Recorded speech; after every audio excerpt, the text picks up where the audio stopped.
Alright, good morning everybody. I tried to make a couple videos about this before when I did it, and I was having issues with my phone, and then my camera was acting stupid too, so I don't think I really uploaded it the way I wanted to upload it. But these injector pass-through seals here, I changed out 3 of those about a week ago.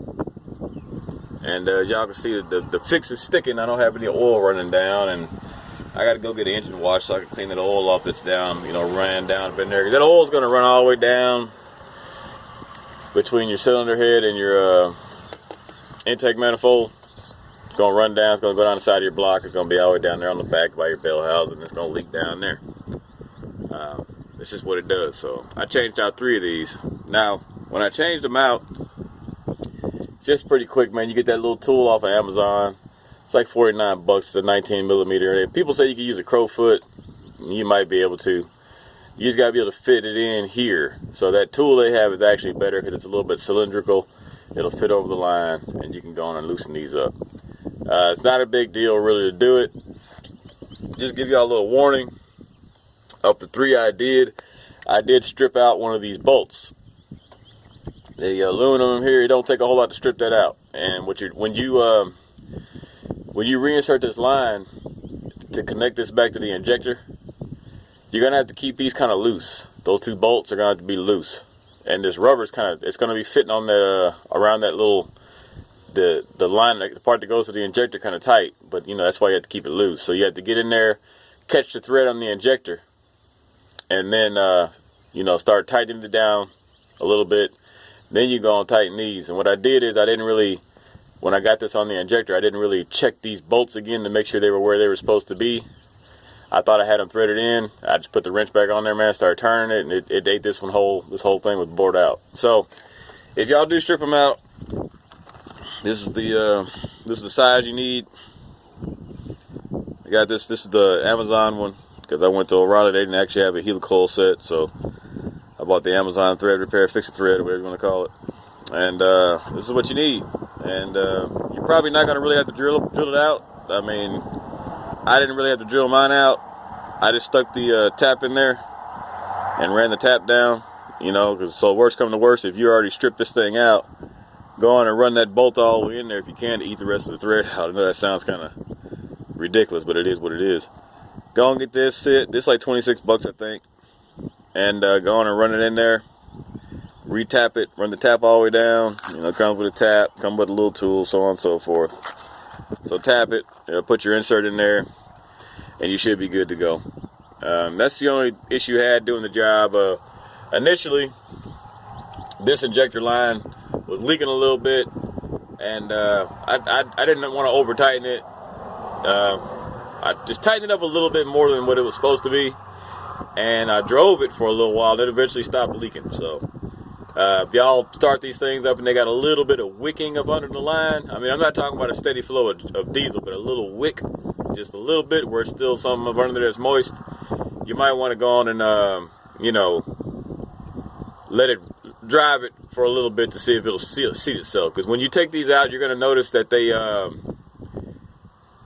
going to have crud on them, where they connect to the injector. So it probably would have been better if I would have cleaned them off on both ends real good. Sprayed the end out right here that connects, because they won't go back together the same way sometimes. And that's all it's trying to do. It's trying to reseat itself, So again, that was about the only issue I had with the job. Other than that, everything went smoothly. In case y'all didn't know, I'm back out here.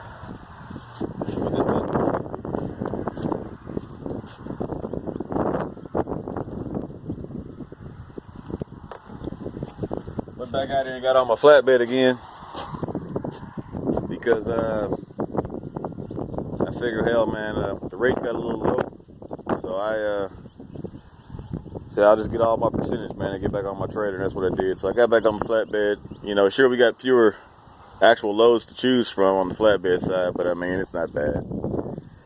I get that little extra percentage, so with the rates being a little weak, it helps out a little. So I can't complain. I had to, y'all see how I fixed these? These are big old chillers, I guess rental chillers.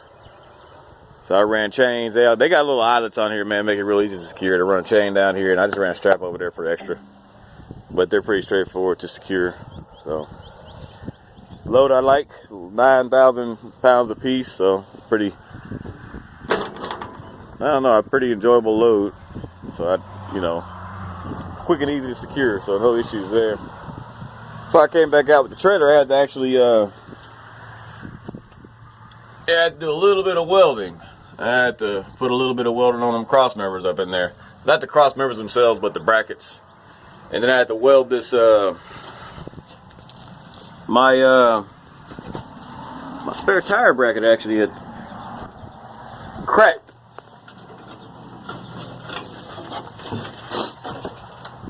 So I had to get in there and weld that and fix that too. I ain't the best welder in the world, but I mean, hell, I hit that front and back, and I think it'll kind of do. So just little things you got to do, man. I know y'all are saying, man, you sure as hell didn't blast and paint that inside of the frame on this trailer. You'd be correct. I did not do that. Me and my cousin did not do that when we took this trailer apart. This is what this trailer, if y'all see all this, there's a little bit of POR 15 right there where it matters, right? If y'all see this, y'all see this is what the outside of this trailer would have looked like before we actually bought that little Harbor Freight sandblaster and spent hours blasting this thing by hand and repainting it. And hell, it came out pretty good. There go my brand new brakes all around. Yep. But like I was saying, back on the flatbed side of things, and hell, it ain't half bad. No complaints from me. There's my van trailer parked up. So, a little more pictures of the securement. So, these just big old, you know, y'all can kind of see how big they are, I guess. Decent size chillers. They're not too heavy. It's just 30,000 pounds total weight on the load. So, anything that's pretty straightforward to secure, man, I love it. This is why I like buying them chain straps. If y'all notice, I got I forgot what Wilson calls this, this closed rubber rail, where it doesn't have the holes in there like it normally does. It just has the stake pocket holes.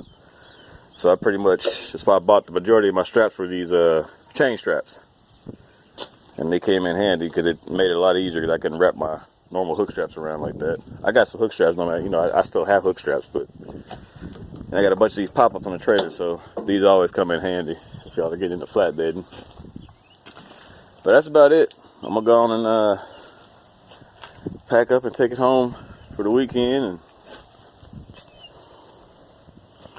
want y'all all to be safe and profitable out here. I know it's getting a little harder to make money doing it, but do everything you can to keep your cash flow up. So y'all be safe and truck them up, and we'll talk to y'all later.